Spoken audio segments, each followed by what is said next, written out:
भारत का संविधान अगर हमें मौलिक अधिकार देता है तो हमें हमारे मूल कर्तव्यों के प्रति भी एहसास कराता है।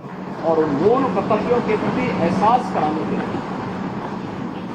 आजादी के अमृत महोत्सव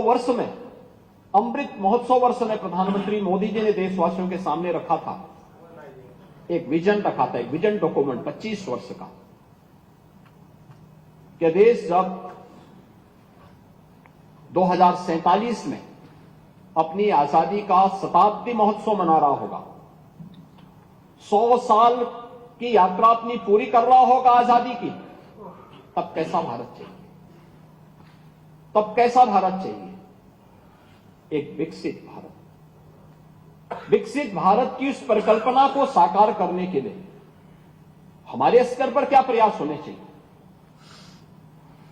हमारे स्तर पर प्रयास होने हैं हर नागरिक के लिए पंच प्रण की बात प्रधानमंत्री मोदी जी ने की, और ये पंच प्रण ही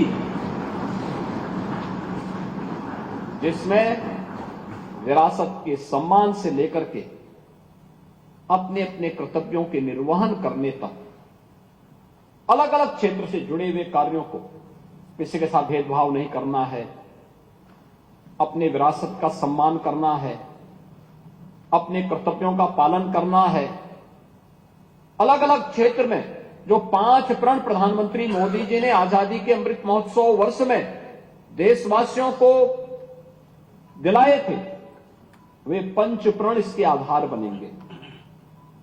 और उस पंच प्रण की आधारशिला को आगे बढ़ाने के लिए युवा शक्ति को हमें जागरूक करना होगा, क्योंकि जब ये देश अपनी आजादी का अमृत महोत्सव में वर्ष मना रहा होगा, तब आपकी उम्र वह होगी जो आज हमारी उम्र है।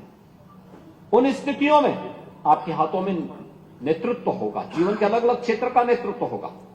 कोई विधायिका के माध्यम से होगा, कोई कार्यपालिका के माध्यम से होगा, कोई न्यायपालिका के माध्यम से होगा। किसी के पास जीवन के अलग अलग क्षेत्र में नेतृत्व के गुण विकसित हो रहे होंगे। और याद रखना, नेतृत्व का गुण विकसित होने के लिए व्यक्ति का आचरण और उसका विचार, ये दोनों बहुत मायने रखता है।